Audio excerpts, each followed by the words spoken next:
Like, I don't hate Katie Porter. You know what I mean? Hmm. You know No, what I I mean? feel Like, you. I Yeah, voted for we should Katie talk about Porter.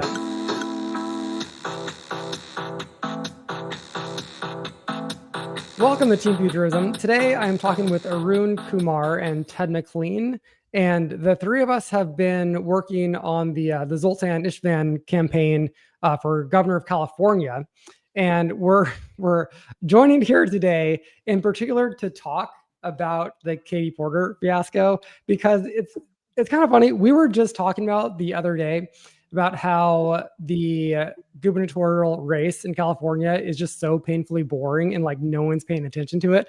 And then like the next day, the Katie Porter thing happened when all of a sudden like it's national news, like, oh, there's a race in California. So I'm sure everybody has seen the video. Maybe I'll drop a clip in of it here. Well, to those voters, okay, so you... I don't want to keep doing this. I'm going to call it. Okay. Thank you. You're not going to do the interview with us? Nope, not like this. I'm not. Not with 7 follow-ups to every single question you ask. Every other candidate has answered. I don't care. Follow-ups. I don't care. Let's get your hot takes. Arun, let's start with you. What did you make of the Katie Porter fiasco?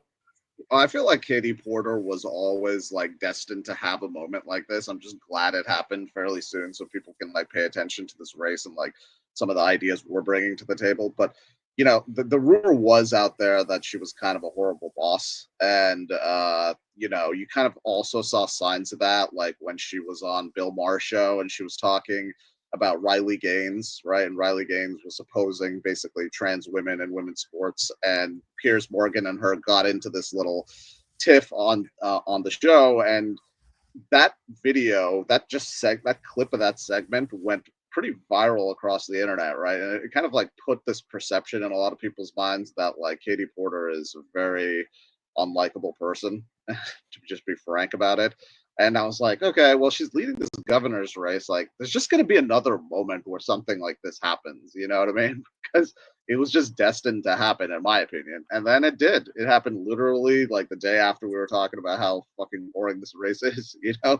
And then now people are just paying attention to it. Like, I mean, there's like a 10,000% increase in attention according to Harry Enton when I was watching that clip, right? Like, it's like everybody's fixated on this, looking at this now. So in that respect, shout out to Katie Porter.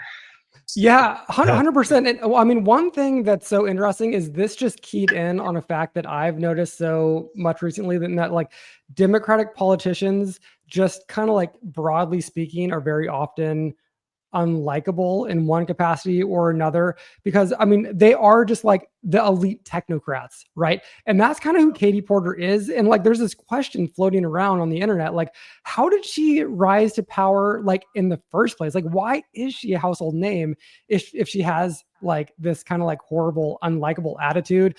Ted, before you and I jumped on this call, we were talking about how you used to live in Orange County and you actually voted for Katie Porter. What was the perception of her? And I'm sure I and all of us have voted for our own share of like kind of like broadly unlikable politicians. They're out there. But like, yeah, how did she rise up and become like, you know, this elite figure in politics?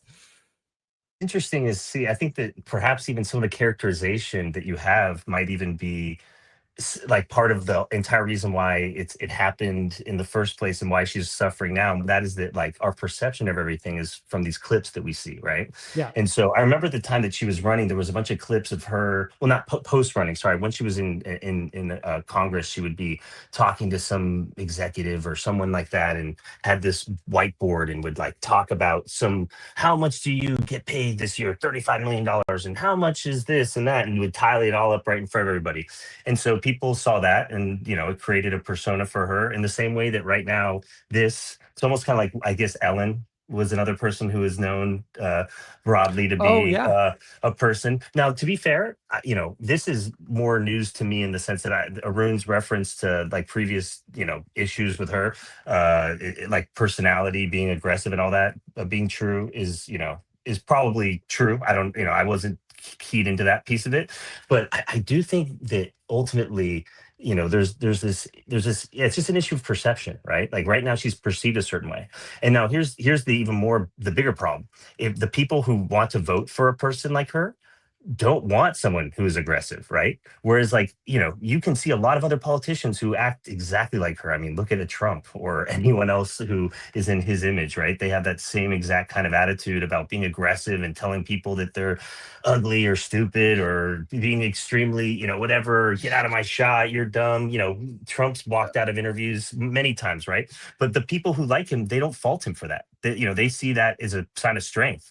And I'm not saying that as a critique about her being like her, like it's just saying, like, in general, the people who want to vote for the values that apparently she stand for, apparently one of the values that they won't stand for is someone who is, going to be demeaning or something along those lines, or rude, right? Because at least if it's to be believed, I can't remember where we saw, Arun, I think you shared something where it's like her poll, or what was it, on some prediction website, right? Yeah. Yeah, Yeah, so her odds Yeah. of winning tanked to 18%, and they were Yeah. previously at I don't even know, like very high, and it tanked. Yeah. And to be fair, I don't even, like, we'd have to look historically to see if these prediction markets have had any actual real relevance to, like, actual, like, I don't know if that's just like a silly thing to use as a barometer, but clearly it affected some people to give them the impression that this is a negative thing. I Yeah. also think that clearly, I mean, obviously she made the mistake being in front of a reporter and talking the way that she did and kind of putting yourself in a box. I think in a way, when I first saw the clip, I thought, oh, well, this is actually good that she walked away, because she was saying stupid things already. It's better that she get out of there and stop. And to be fair, the framing, she was right, I think, in her contesting, saying, look, the framing you have here is just going to be about me having to defend myself and be on my back foot this whole time. I don't want to do that. I want to come in here and have a conversation, and I don't want it to always be on my back foot. And to be fair, like I said, she's not the only politician who feels that way too. So I'm not going to fault her. But, like, clearly, once I saw that the prediction markets were affected, I was like, okay, I guess the people who think that she's going to be the best choice, they don't like that, right? Like, if she was Yeah, I someone mean, I else, do they might think not care, but they don't like her being like that. that's like an interesting point. That I think that like context always kind of sort of matters. If this were a different situation where she was like the only Democrat running in a state, in like a red state or a purple state, every Democrat would come out and like find some way to like make it so that like, no, it was okay, or maybe she was making a good point, or technically she was right, and let's focus on that. But in a state where everyone's a Democrat, she's just another Democrat. Her policies don't stand out, and like her main policy seems to be like anti-Trump, which, like, cool. So is everybody. Like, who cares? She has like we're all looking for reasons to hate whoever is running, and we're California. I'm so sorry. We have very high standards who we put in that office. We want you, I'm so fucking sorry, to be good looking, to be well spoken, to kind of like represent Hollywood and Silicon Valley. We want you to like not just be rinky-dink senator who we get to see every now and then on television. You're supposed to be like a fucking superhero of a politician, to be California. Same with New York. They have that sort of a standard. There's like, as Trump would say, there's like, you should be out of central casting. Right. That is actually an important part of politics. Arun, let me throw it to you. Let me get your thoughts. Well, I mean, I'll just say this, like, a big thing about, like, you can be rude to people in politics and get away with it, but it's really about who you're being. So, like, for instance, if you're a Republican, like, the Republicans have always felt like the press has not treated them well, Yeah. So, like, if you're rude to a reporter as a Republican, it doesn't really matter to the Republican base, because they're like, yeah, that reporter probably fucking deserves it or something, They will always find that justification, right? Whereas, like, with Democrats, like, they look down at the way Trump is rude to reporters, right? Or like, they imagine him being rude to his staff, right? So for Democrats, it matters a lot more if you're just like flipping out at a reporter and it looks kind of ridiculous, or you're flipping out at your staff, right? Like, a lot of people like go into Democratic politics with like very earnest hearts, right? Like they want to like, do the right thing, or, succeed in some way that helps people, and they go in with these kinds of ambitions or views about how they can be like a help to society, right? And then they get, berated by these like monstrous congresspeople and senators, what I mean? Like, because many of those people are just like, I mean, they're in it for themselves in many ways, right? Like they're really out there to be like seen, right? So the reason why people like Katie Porter originally, in my opinion, was that she was a pugnacious fighter, right? So she would go after people like CEOs or like other Republicans or, members of the administration or people who was like under Trump's first administration. And so in the eyes of Democrats, that's actually appropriate. You know, that is an appropriate person to be aggressive and mean to. But a reporter who's asking you a very basic question about like, what about 40% of the state that's voted for Trump? Like, don't you have to like relate to them in some way? And she's just like, no, I don't care. Like, why? And then she's flipping out at the reporter over that. I mean, it's like, it's one thing to be dismissive of 40% of the state. It's another thing in the eyes of many Democrats who, I mean, have been throwing her under the bus this last week. Let's be real. Like, it's another thing to go after this reporter for just asking you that basic question. You know, like, I don't see why that would even be Yeah, an issue.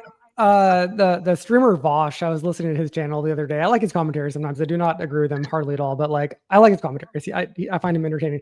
He was giving this take about the Katie Porter thing that if you're a politician, this is your job, talking to reporters like this. Like, this is it. Like, the way you relate to the public and the reporters, like, they do not have to be asking you good questions. You make it into like a good talking point for yourself, and that's it. That's the job.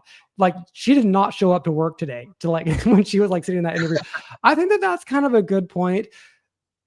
I do want to talk a little bit about the substance of her comments though, and then maybe we can like pivot to another topic. But Ted, I want to get your take on this a little bit. Like, she said that she does not want or need 40% of the state's vote, like anybody who is Republican. And okay, I want to share like an anecdote with you guys as I set up this question. So I was with Zoltan at the SAC Dems, and we recorded it. I think there's clips of it online, all around like good event. Like he gave a little talk, and you know, it's fun to like meet some local politicians and people who care about local politics or whatever. But like when I was sitting there in this meeting, I've actually never been to a local like political thing like this. There was so much animosity in the room towards Republicans, and like a couple things came up where like a Republican would get mentioned, and people would like boo as if it were like we were just like in a sports stadium. Okay, like I totally get it. This is a Democratic thing, and I'm sure Republicans kind of do the same thing too. But like, I almost wanted to renounce my Democratic Party membership after that, because I have such an ick factor to that like teamness thing. We're Americans. We in my case, we all live in Sacramento. We're literally part of this exact same community. I'm not going to like boo somebody who's in my community just because they think slightly different than me. And like, I grew up a Republican. I wasn't a bad person because of that. Like, the idea that someone would be booing me just because like who I was when I was young, the whole thing was just so fucking gross to me. And Katie Porter is that person. She would be the person booing the Republican in a meeting like that. Like, that's her energy. That's like the vibe she's giving off. And that to me is just so gross. And like, that's the opposite of what we need at this point in American history, when we need to find reasons to come together, not reasons to be like, I don't need your vote. Like, you're a Republican. Ew. You know, I just am repulsed by that. But yeah, so in terms of like the substance of what she said, do you have any ick factorness about that like I do, Ted? Or do you think that like you want to focus on how she's kind of probably technically correct in some way? Or I don't know, what do you think? Well, that's what's interesting, is that like I definitely think that this is a situation where maybe she is technically correct, but she became, I think, aware herself even after saying it, like, okay, I can double down, but I don't want to sit here for 20 minutes keeping having to doubling down on the same point, because this is not a good sound clip for me. As right as it may be technically in some way, it's not like a good image or persona to, you know, present. And, you know, I mean, you could take like the whole basket of deplorables type of concept, which again, it's this, I think Arun alluded to it, just this idea of like, hey, there's different expectations on different sides, so different ways of decorum are tolerated. And you know, unfortunately, you know, she, you know, is expected to reach across the aisle. Now, you bring up a good point. There's a lot of animosity right now. People are at the point where it's like, this is fascism, and like we're about to like have our country lost. So, you know, when you are taking it to heart at that level, I can understand where you have that kind of animosity, because you actually see this other person as like literally trying to like take away the your fascist neighbors, enablers. or I've heard it called. exactly, Yeah, right. right. So that's where I think that the problem with her statement is that if you're going to make that kind of statement, you got to say, I don't need your vote, but I want it. right? Like I don't Mhm. need it, but I really want it because I want to work with everybody. But the truth is, I got to find the people who agree with me. And right now, I'm so far away from what Trump and his idea of acceptable range of whatever it is you want to do for government is. And so, if you believe all that, I don't think you're going to vote for me. And I want to win, and I want to actually make the world better for you too. You know what I mean? Like something that's more a softer approach, perhaps, of discussing it. But yeah, no, I honestly, when the clip ended for me, I was not as bothered. Like to your initial question, which is like, do I have an ick factor to it? To be honest, I don't really. I think that the more that I've been around politics and I've met the humans that live in politics, you realize how much of a media show the whole thing is at some Right. level. And so, like, given that that's the context, it's like, wow, I don't know anyone here. Like, I don't know Pelosi. I don't know Gavin Newsom or any of these people. And just based on the image, likable or unlikable, any of them could be. It's going to be whatever media silo you're in. I'm sure I could meet Gavin in real life and be like, oh, this guy's actually pretty funny and cool. I can meet him and be like, this guy's You a dork. I don't like him. I don't know how I would. I'd have to actually spend time with the guy. But I can tell you that, like, from the perspective of like the media narrative that Katie Porter is created right now, it's not positive for her and her campaign. You know what I mean? So now, see, I see this a little bit differently. I think that you can actually, or at least I can, tell who's chill and who's not. There's the old classic, like, who would you have a beer with? I would totally have a beer with George W. 100%. Right. oh well, okay, Even though I I don't think agree that's with a him fair politically. statement. I don't More than disagree. I Obama, mean, even. Like, at some level, like, Obama is kind of a snooty elite lib. I mean, like me, I guess, too. But like, that's not fun to hang out with. Like the cowboy from Texas is fun to hang out with. no, you're right. You could get an impression in that sense, right? But I think that ultimately there's more that's manufactured by the media than what you really like. Like if there was like 100 facts, Okay, but why seven is are it? true, 30 are true, and 70 are fake. You know what Okay, I well, mean? I wanna drill on this just a teeny bit, Yeah. and Arun, I want to get your thought on this. Why is it that Republicans right now seem based and chill and cool, and Democrats seem elite and smarmy and out of touch? And is this like, does it come down to like that they are coastal elites? That I don't know what do you think? I mean, the general That's why. sense is the vibe Yeah. has like worked against them, right? Like, so the vibe has moved on away from the Democrats. Like, I mean, in many ways, like they really embrace this whole idea of like being like the resistance against Trump at all costs, and they weren't actually analyzing like how did this guy succeed, right? Like, there's an episode of Glenn Lowry show where he talks to this guy who wrote a book about all the Obama districts that went for Trump, right? And Hmm. unless you're like kind of really analyzing that like sort of economic reality, that material difference that's pushing people, like that's pushing unions to vote for Trump or union members to vote for Trump, and you're not really getting like what's happening. So it's like in a way like they've just kind of like lost touch with like a lot of different aspects of society. Like I would say they're losing men drastically, right? Like I think a lot of men won't be like, yeah, I'm a Democrat, like I'm a hardcore Democrat. You know what I mean? It's Like that, so that's it's so just not not the cool to vibe. say that. Yeah. Yeah, that's yeah. So in a certain way, and the Democrats, like at least during the Obama years, they were used to being like thought of as cool. You know what I mean? Like Mhm. they were the hip, they were ahead, they were all that. And so since they've lost that energy and they've lost it to Donald Trump of all fucking people, like they're very like sad about that. I mean, they don't know how to reconcile with like how that happened. Like, and But it's so branding. That's what I've yeah, been saying. It's branding, right? So, like, I think that even to your point, though, the fact that you mentioned it, like in Trump of all people, right? The yeah, reality is what I didn't understand, especially during those Obama years, because I was like, progress, we're moving somewhere, right? That something's changing. It's like, no, actually, no, it's just a pendulum swinging, and half the Mm. country or more is still the way that they are, and they laugh at different. When Larry the Cable Guy shows up, they think it's hilarious. That's not what I'm putting on my TV. You know what I mean?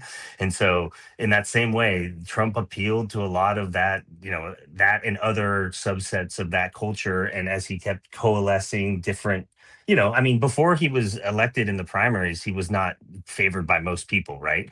And think about it, he only got like 30% in or whatever, and it was a plurality. And so then he won de facto that way. So it wasn't like all those people came along, if not begrudgingly, because of the way that politics works and you coalesce around a leader, right? So I'm just saying, like 70% of them were like, nah, this is not our thing. And then when it became the guy, it's like, okay. And, apparently enough of them still like what he's doing to keep it going. You know what I mean? So I think people respond to his like instinctual skills, right? Like Trump has like that instinctual skill to like know how to appeal to people when it matters, right?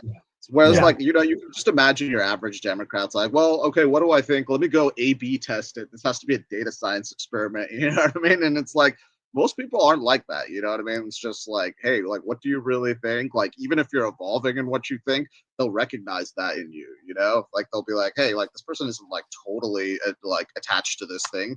Maybe they're moving in a certain direction. You see Trump do this all the time. I mean, he's just straight up riffing half the time, Yeah. And one day I feel like this, the other day I feel like, it's like one day he feels like, steak, the other day he feels like pasta. You know what I mean? He's just moving along the continuum, right? And I think people see like a certain core like humanity to that, whereas like I think the Democrats are just way too stiff, you know what I mean? And like they don't know, they're afraid of their own shadow in some sense, so.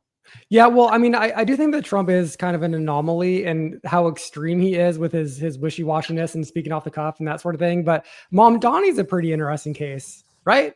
Because he's a coastal elite, and he checks every single box to be a coastal elite.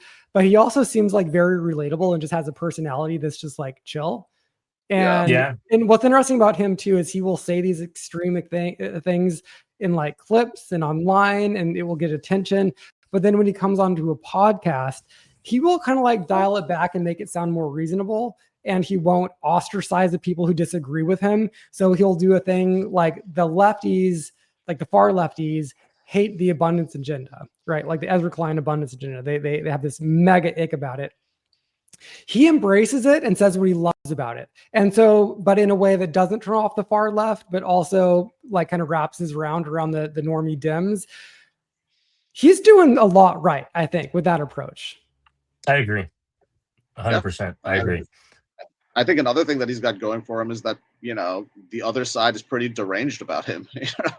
Like they talk about him in a way that like, I mean, you would have thought the Republicans would have realized that like, like TDS, which they always make fun of, Trump derangement syndrome, is not going to work when you start doing it in the other direction on Mamdani, Yeah. And like, So but they also there's a part of it where they have created. So one thing that came to mind earlier that I forgot to mention is just the fact that just in the way that these people have caricatures of themselves that are created by the media, they themselves are creating a caricature of what is the left, what is that, whatever, the right, what is that average person. And what you find is that most people you meet are not as extreme on all of these situations. Like there's very few people who are on the extreme. Most people are not in the extreme. And so by creating him as like image, just like AOC and others, Bernie, etc., it's like, see the radicals, they're taking over. This is the thing that's happening. So, I think that,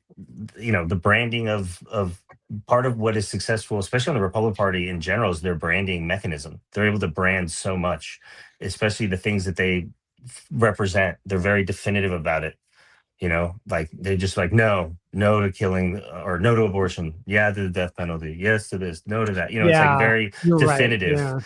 And it's a really good branding exercise. So for Mondami, he's like socialist. But now the flip side is good news, or what is it? It's any news is good news, or what's the term? Or essentially, I mean, Katie Porter may disagree right now, but she could capitalize on this so easily, right? Oh, she could. I know, she can't. Maybe it's a possible opportunity, but perhaps she's not the person to do it, right? Yeah. So I'm just saying that, like, you know what? If this was a person who understood that, like, everybody in the country just took a look at you, you'd be like, okay, now I got their attention. Let's keep going. You know what I mean? In whatever message you want to give. I mean, maybe that's what she's going to do. Yeah, I remember a moment a couple of years ago. Do you guys remember when Trump had some sort of a thing in the news where he was like, people were hating on him, and then he did that little stunt where he worked at McDonald's for a day or whatever and got that photo. I mean, like that's like he is the ultimate at narrative pivots, Yeah. But okay, speaking of pivots, And speaking of likable politicians, it is October 10th. Do you guys know what day that is? It is Gavin Newsom's birthday. So happy birthday, Wow. Gavin Newsom. Happy birthday, And Gavin. today, Gavin signed a massive housing reform, Yeah. a number of bills. And I want to talk about this a little bit. So, like SB 79 was the one, the Scott Wiener's bill that was in here, but there's like a long list of bills that he signed, and they're all like pro housing bills. The big one, the top level one, SB 79, is going to make it so that you can build apartments by public transit, kind of full stop. It's just going to like make that way easier to do, which seems like a no-brainer. I mean, especially for California, right? Like we need better public transit and we need housing around public transit. And it's been so goddamn hard to do that. And now we can, apparently. And there's other stuff in here too. There's a lot. People, I'll put a link to it in the notes below, but like there's a lot here. It's all good news. So what's your guys' take? Like, I don't know. Are you optimistic about California? Do you think that we're gonna turn around and like actually get our population back up again? I know that we're still below 2020 levels, but apparently we're no longer bleeding people. We're starting to come back a little bit. I don't know. What's your guys' like sense on the state? That's an interesting take, because I was about to say, I honestly think there's a lot of positive things and that things get marketed as the negative things. But I think to your point, that stat is the most important, which is, are we growing or are we shrinking? And so like, I think that even despite what I could point out and say, these are all positive things, it's like, okay, we were still shrinking. So if it was so good, why isn't it growing? Right. So I think that's a totally fair argument. And I think that affordability is definitely the number one piece of the puzzle here. So how do we make things more affordable? You build more housing. And it's like, where do we build the housing? There's a lot of land, but apparently no one wants to live out in those remote parts of California. They want to live near the major centers of population where all the things are, where I want to live, in fact, and where I think you guys, at least, to some extent enjoy. I mean, I've not, gotten too deep into the Sacramento community, so I'm not sure how how bustling it is compared to Los Angeles. I've driven through it when I'm going up the 5, but it's a big city. You know what I mean? It's not like a little town in the middle of nowhere. I You know what I'm live saying? downtown Sacramento, and I can walk to public transit. I can walk to the Yeah, Kings exactly. game if I want. I mean, that stuff is super important to me. And Yeah. living by public transit, it's interesting. They just like somehow Sacramento is actually pretty good at building housing, which I like am stoked about. It's one of the fastest growing cities in California, one of the only growing cities in California. But like, there's a new music venue 4 blocks from my house, and like one of the first bands that played there was Jack White, and I like walked to see a Jack White show, which I was just like, this is cool. Like, I'm okay with this. And people who are against new developments, I feel like they're just missing out on like what is possible, because I've never in my life, and I'm sure there are cases of this, but I've never been in a situation where something gets built in my neighborhood or in my town, and I'm like, oh, that makes this place shittier. It's like, no, like everything. Okay. Makes it better. So I will say this. I don't agree with that completely, but I think we have to just accept reality. The reality is we have to lower the cost of housing. So we have to improve the number of units that are available to people, or they're not going to be able to, reduce the costs. Right now I have a great view. If they build a 9-story building right next to me, I'm going to not have a great view anymore. That's the reality. My friends have had this happen to them. My uncles complain about it when we just had a family thing. So I think there is people who lose. I don't know that property values necessarily go down, right? And that may be the more important metric, right? They're just saying, hey, my standard of my domicile has gone down, because like literally I'm on, like in my place, I'm on the 6th floor, and all the places around me are pretty short, 4, 3, 2 stories. They're going to start building. I live near, and by the way, I don't have a car. My girlfriend does, but I don't. So we share one. But most of the time I ride my bike that I have to go to work, and then I use the metro. So I'm very much all about this walkability. I'm on the same page as you in that context, right? But I am going to be sad when they build a 9-story building here and I don't have my view of the mountains over here like I did before, right? So I can understand the person who has this great thing to them saying, hey, I'm going to resist change because I don't want that thing to interrupt my great thing I have. But the reality is we're not going to survive as a society if we prioritize that over people getting affordable housing. That's I think you're totally right. And that's actually like important to say that like you have to give a couple things up, and maybe there is like a holistic view to urbanism and NIMBYism, which is that like we're not supposed to be at home enjoying our views all the time. We're supposed to also have third places and be like Europe, where like after work you go to the pub and then you go home to like sleep. Yeah. And Americans just like our lifestyle is, especially now, I mean, just like hang out at home, and like that's not great. I don't know. We could do better in terms of our Los Angeles specifically, though. That. Yeah, I'll just say that Los Angeles specifically, though, has been kind of the place where you could have the big city, but have a suburban urban lifestyle. So I think that that's where the quote NIMBYs, the people who've spent their investment and years and time investing in this thing, go, no, I don't want you to change that. That's why I came here. But I'm just saying, I think that unfortunately, if we want people to be able to survive, like what's a bigger problem to me than that is that there's a bunch of homeless people all over Los Angeles, and the number keeps increasing, and it's just creating a worse standard of living for everybody in the city. Between the people themselves, because of the situations they put themselves in, there was a time when it was like, oh yeah, those are the people who are doing drugs and the mentally ill. Now it's the people who couldn't afford the thing, who have kids, who have to live in their car, and now they're being told you have to go live in this part of the city, you got to go over here. I mean, it's not a good situation. So that problem is going to keep increasing until there's a mechanism to reduce the price of housing here. That's just the reality. I mean, Arun, you live in the Bay Area, so I guess you know nothing about this problem of homelessness, right? Yeah, I mean, I used to live there, like this like great, gigantic homeless encampment, and then they like basically pushed all the people out, and then they built like low income housing there, and then I think like I put everybody back. But like one of the things I wanted to touch on about like Gavin Newsom's new law that he passed is there's so high speed rail has become like a big joke in California because it's is it there or is it not there? It's like one of those things that's kind of a bit iffy. I do think they're building it, but they're not building it in any way that would assuage people's concerns about the amount of money that they were spending. That being said, there's something being proposed, which is a train that is going to go from Rancho Cucamonga to Las Vegas. They're calling it the Bright Line Corridor. They've started building it, I believe. I think that they've actually, broke ground on it. Yeah. If they build it, I'm telling you guys right now, if they build it, I'm gonna be one of the first people to ride it. We should get tickets. I'm gonna like do it because I'm stoked about this. I mean, that is cool. It's for the Olympics, I think in 2027. They're trying to like get it done before the Olympics, I think. Oh wow, that'd be great. I mean, I've heard of it. I didn't realize that it was that quickly being worked on. I mean, think how much housing you can build around like stops on that corridor, right? So it's like you can have like maybe like so I think there's like 3 different stops before you get to Vegas, right? So I mean, I don't know, you can build like all kinds of housing there, a casino, like a new economy over there, right?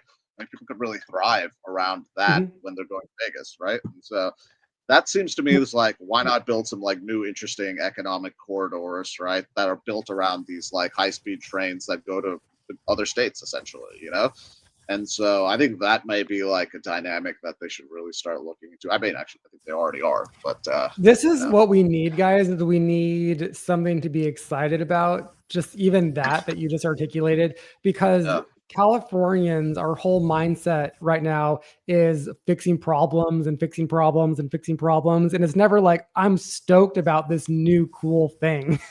Yeah. There's so little of that, Yeah.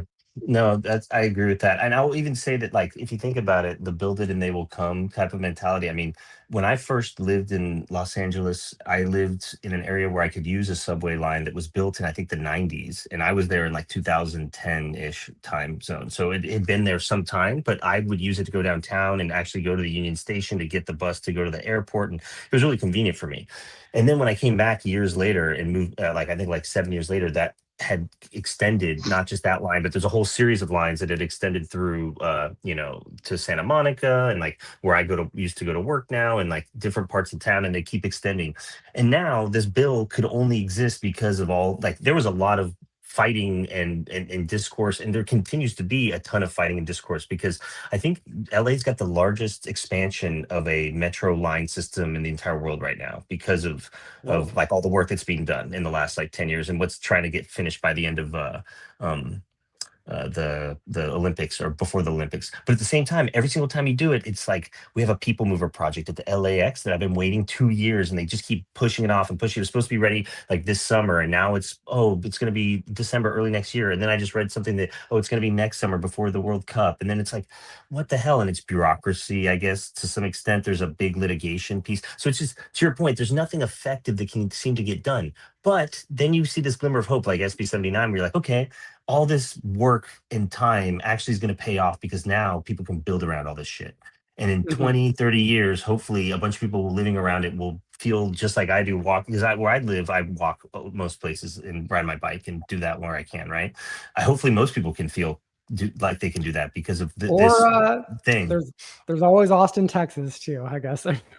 That's worse. No, the public transit here is much better than in Austin. I lived there. I went to UT Austin, 100%. Oh, okay. I've actually never been to Austin, so Yeah, but, yeah, yeah. No, no, at no, no. least Like, they do apparently build stuff. I don't know. no, that's true. The building part, and like, I was even thinking that my girlfriend's from Miami. When I go visit, over there, it's like, dude, there's just so much building. And here in the middle of downtown LA, it's two dilapidated buildings that were abandoned, or not abandoned, but like, there was some sort of issue with it. And they're, I don't know, they're famously graffitied. I don't know if you've seen those images, but like, it's like, that's what we stand for. Like, you look at a skyline and you see all this nice new development, and then you see LA and it's like these buildings that we couldn't even get finished. And that's what Well, that's I such mean, I was joking about the Austin thing, but like I'm kind of not joking because I will like actually say this. If a state sucks and can't improve and can't fix its problems, people should move, right? Like we shouldn't stick around for a dying state that's just like managing decline. We should move. Yeah. Like let Well, and I let the mean, to fucking be thing fair, die till it gets like an impetus to fix itself. And I don't know, like I'm from Washington State. Like I like California, but I'm like not tied here. I can move whenever I want. but do you think it's And they're actually gonna dying? lose it. I No, I think it's totally just not. that I the think it's like kind of people. in the abstract. Like Okay, I live in 'cause- Sacramento where it is thriving. I did sense more of this when I lived I lived in San Francisco, like, and then the pandemic hit. So I did feel like the city was not amazing at that moment. But I mean, now I go back and like San Francisco actually even feels kind of like it's thriving again. So that's cool. I don't think California is dying, but like if it is, people should fucking leave. Like, yeah. I don't think we should stick around and be like, I'm okay with this. Like, no, America's a huge country, lots of cool cities. I'm not stuck here. Yeah. I just like the weather better. Oh, the weather. I know that it does. The weather is really good. No, I mean, here's the real truth. I think that it just becomes if it's affordable to you. And if it's affordable, it's a great place. And if it's not such a great place. And so the problem is that it's becoming less and less affordable to more and more people. Yeah. And so now, I feel like there is a piece of this where it's all over the world now. Every major incredible city has wealth coming in from every rich place on earth. Mm-hmm. And so the truth is, even like, I was born in Lima, Peru. I don't know if I've ever shared that with you guys, but Cool.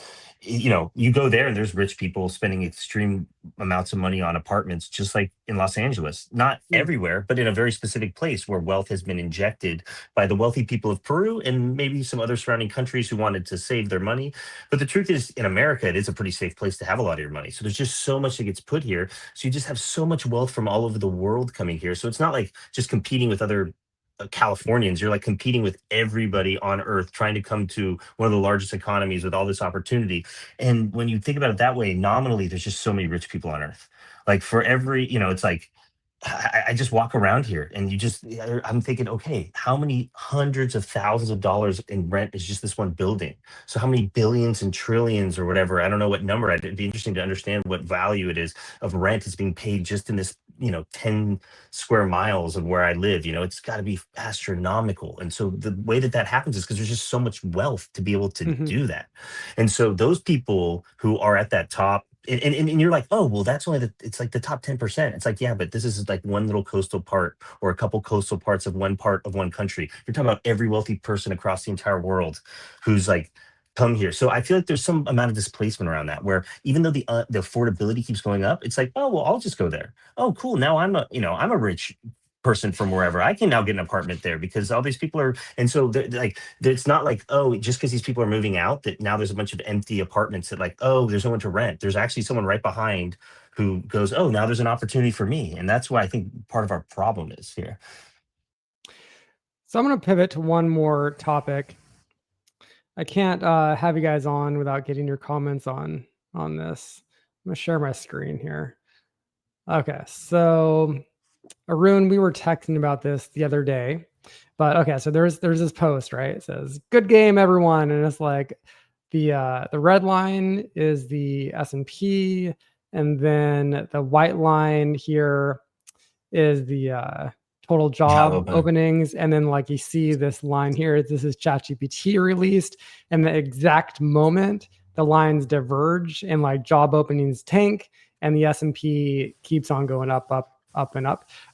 So that's option one or screen one, possibility one. Here's the explanation, the second explanation, which is that the zero interest rate era is a thing of the past. And so the zero interest rates here, 2020 zero interest rates, and then all of a sudden interest rates go up, and then that's when job openings go down. So the idea here is not ChatGPT didn't cause like jobs to go away. It is zero interest rates cause jobs to go away. Arun, what are your thoughts on this? What's your take on this?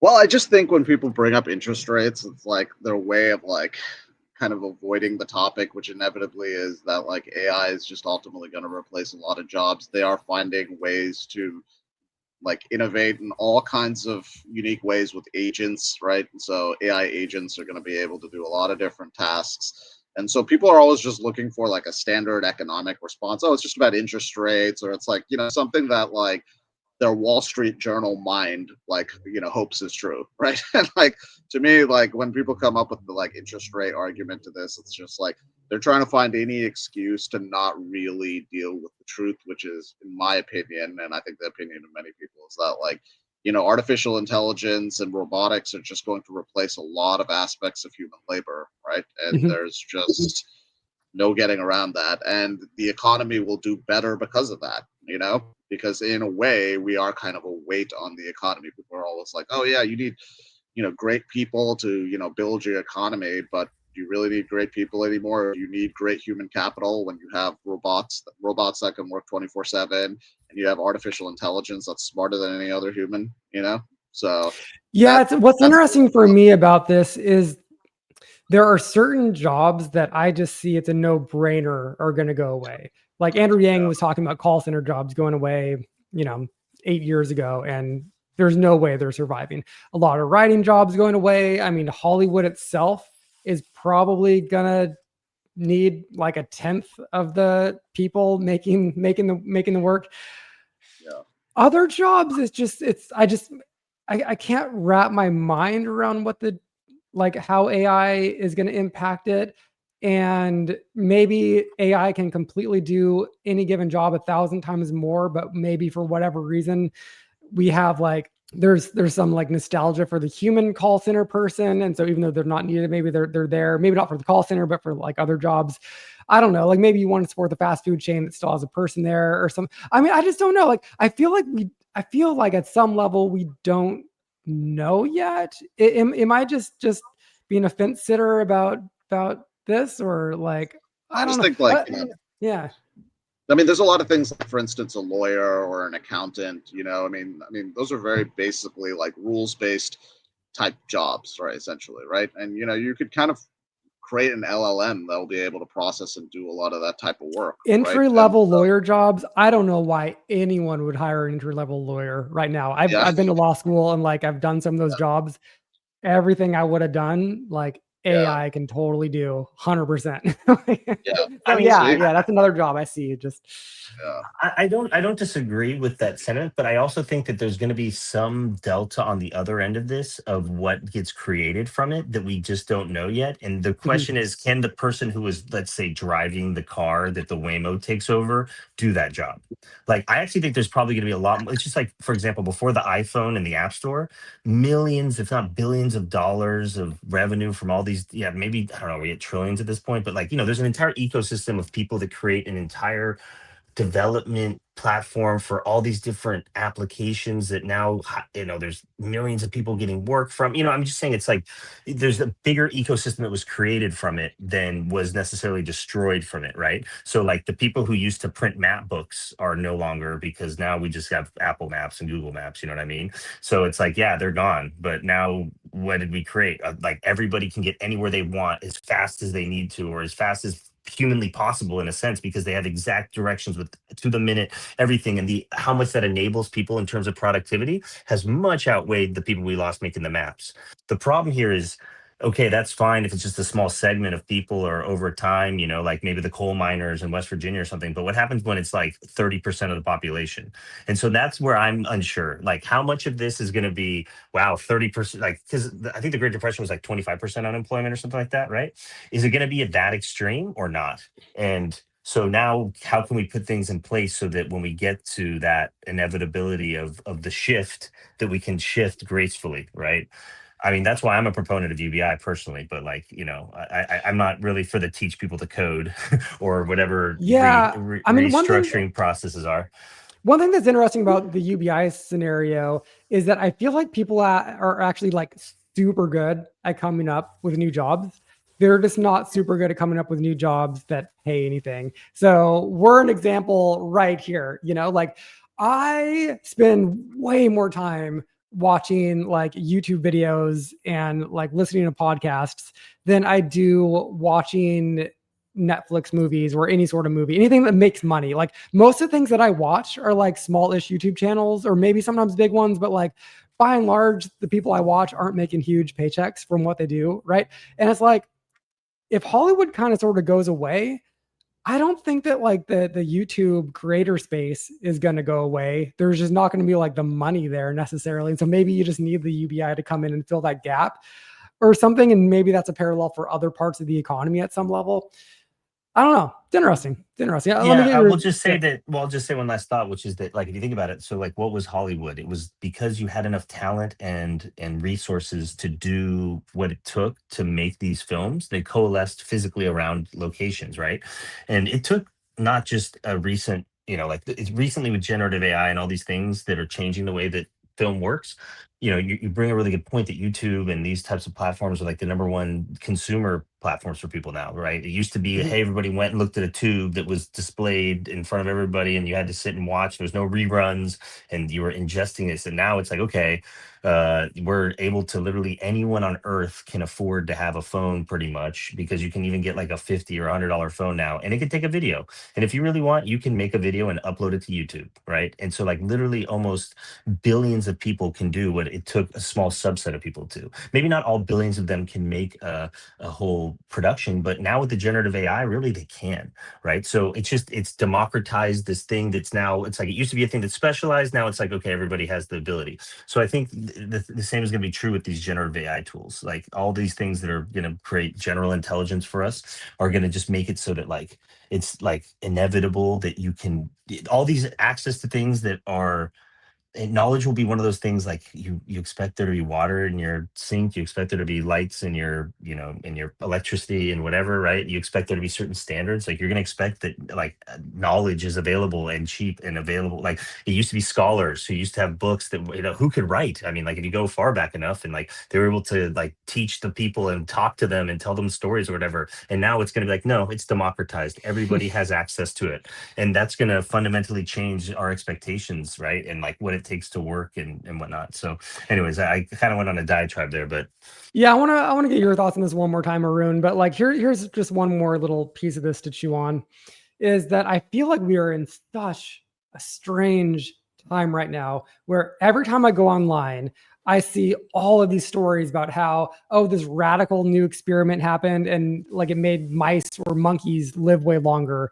Or, there's this new pill and like this is the thing that's going to make you so you start not just like your age is going to start like de-aging, et cetera. And then like, oh, the China is manufacturing 1 million robots and we're all going to have robots at home. And oh, and you can buy them on Walmart.com. And all of these different stories like this, where it's like, oh my God, the future is right here. The job apocalypse, same thing, right? Like a new study comes out that like 50% of jobs are gonna be lost in the next 6 months. So there's that world. To every single one of these stories, there's always the parallel story of like, yeah, but this just happened in monkeys, right? And here's all these reasons why this probably isn't going to replicate in humans for the aging thing, or like for the job apocalypse thing, same sort of thing. Like, yeah, but like economists are kind of like dialing this back and like, yeah, it's going to be very much slow rolled. And most of this AI doesn't actually replace the jobs. It's just kind of like it has too many quirks and kinks and it's not going to be worked out and people are going to trust humans. It still needs a human oversight, et cetera. For all of these things, there's always like the pullback moment.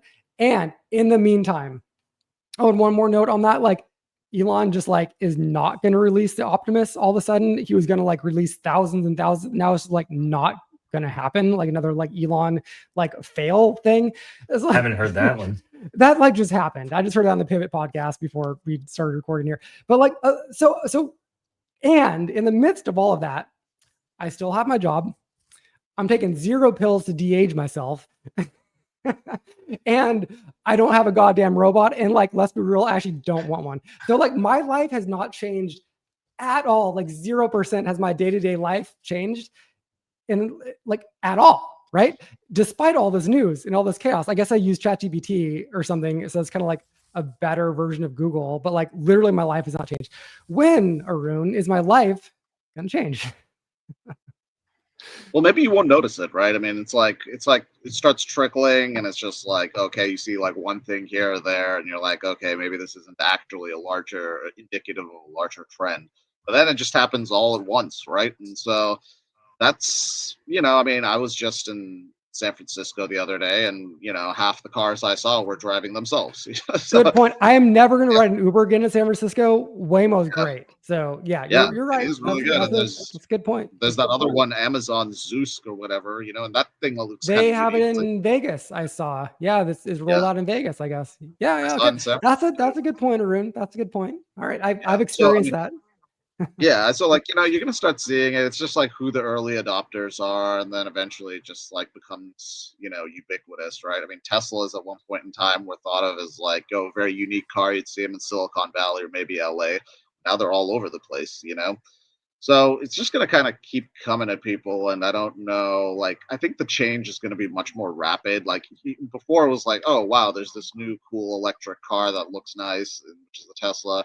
And then it slowly starts to get adopted everywhere. But now it's just like, there's just so much flow of this stuff because all these companies are getting better at building these things.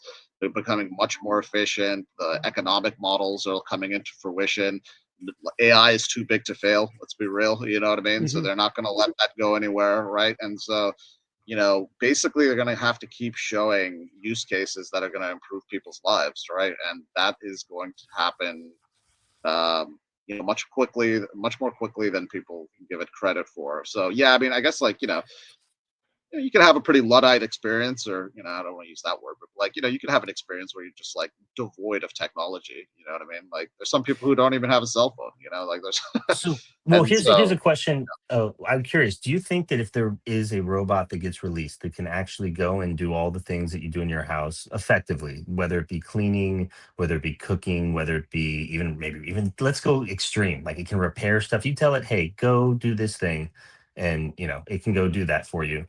And it was 30,000 or less. You don't think that just like iPhones, it would just start getting, just like everyone has a car to get around, just like everybody has an iPhone. You don't think that would start to pick up, like just naturally? Like I think that's where I'm thinking it's inevitable, right? Like I think that I'm most bearish on the robot, to be perfectly honest. That's where I don't think it's going to happen. I think that's going to be very much like the rabbit thing.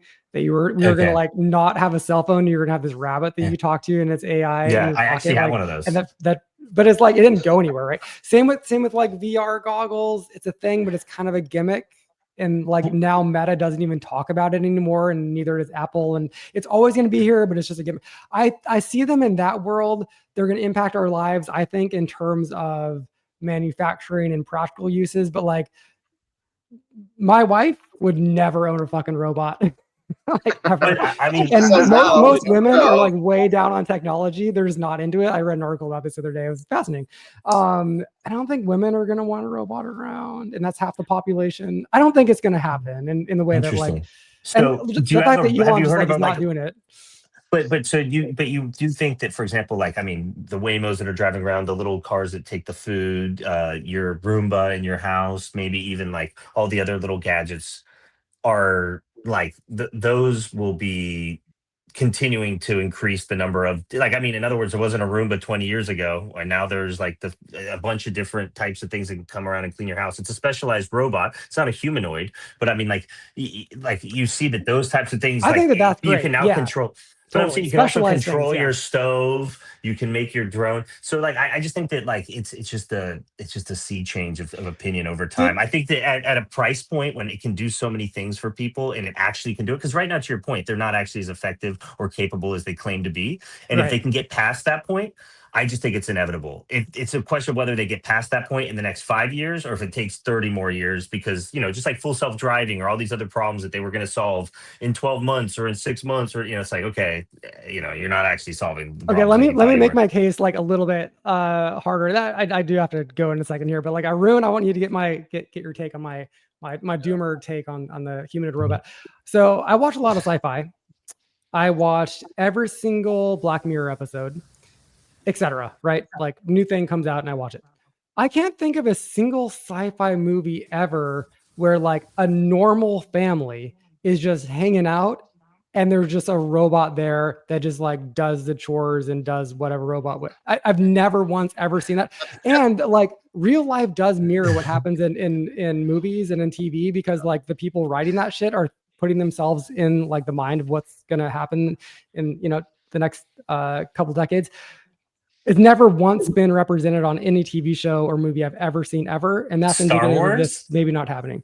Yeah, Star Wars. Star the Wars? No, Jetsons. like the Jetsons is one. Okay, good fucking point. But Star Wars, like they're out fighting space. They're not normal families hanging out, and the robots like C-3PO's unobtrusively. like, Wait, What's what? that? I don't understand what you mean. In Star Wars, C-3PO that's like, not like a healthy robot. it's not like a normal family hanging out and like the robots doing the dishes. They're like out in like flying spacecrafts, etc. You know what I mean? What do Like, you mean? Like C3PO, he walks around, he's a translator robot, so he clearly yeah, he's like a translated. military robot. He's like The people the were guide in the military. there I was see so that's much totally a of an thing. Yeah. ecosystem of robots that there was a group of people on a sand island who could collect robot parts and then build robots and sell them to people who came merchants who got robots. So I mean, I to your point, I didn't see. I don't if remember the a single indicator scene if the where indicator they're in of a home. success is based on if media interpretations happened before the fact, then we might be in trouble, because like to your point, the iPhone was like the what do you call it, like in Star Trek and all these things, they had like the Yeah. phone that they could. So I'll have to find some examples. I mean, with the breadth of the things that exist in media today, I'm sure that there's thousands of examples of this. So I think Man, your I point is haven't seen it. probably Send it to me. yeah, I'll and check that's it my out. point. After this, I'm gonna ask ChatGPT to make me a list, and I'll send it to you. Arun, we have the Jetsons. Okay, we got the Jetsons. That's totally true. Yeah. Oh, and And that Jetsons. was There you like, go. That's a perfect. That's like an ancient one in this sense, because I think that's an 80s or 70s cartoon, right? It was also a cartoon. It was a cartoon. All right. TV show. Yeah. I think it was And Black- probably had much more exposure than cartoons today, right? Because everybody had a TV who was watching that, or like if you had a TV, that's what was on when it was on, right? At least at the beginning of it when it was first being released. Okay, real talk. Hold on. I have to say this. Did you guys see the Black Mirror episode that was called like White Christmas? It was like an hour and a half long. It was like kind of like a movie. It was like my favorite episode. It was so good. You'd have to give me a bit of the plot, because I've seen a lot of it. It was but the guy who was in Mad Men. I'm blanking on his name, which is shameful. John Hamm. Did you get? Yeah, it was so good. If you guys haven't seen it, literally go back to White Christmas. Okay. Anyway, so this is like hyper futuristic, right? And you do not have like the robot in your house doing your chores. Instead, you upload your mind, and it makes a duplicate of yourself. And that duplicate of yourself is like a digital version of you that runs your house autonomously. So it knows exactly when to make the toast for you in the morning. It knows like what clothes to lay out for you, but you don't see anything. There's no robot that you're interacting with. It's just like the house itself is integrated with like the digital version of you, and your whole entire life is like that. It arranges everything for you because it is your mind within inside a computer.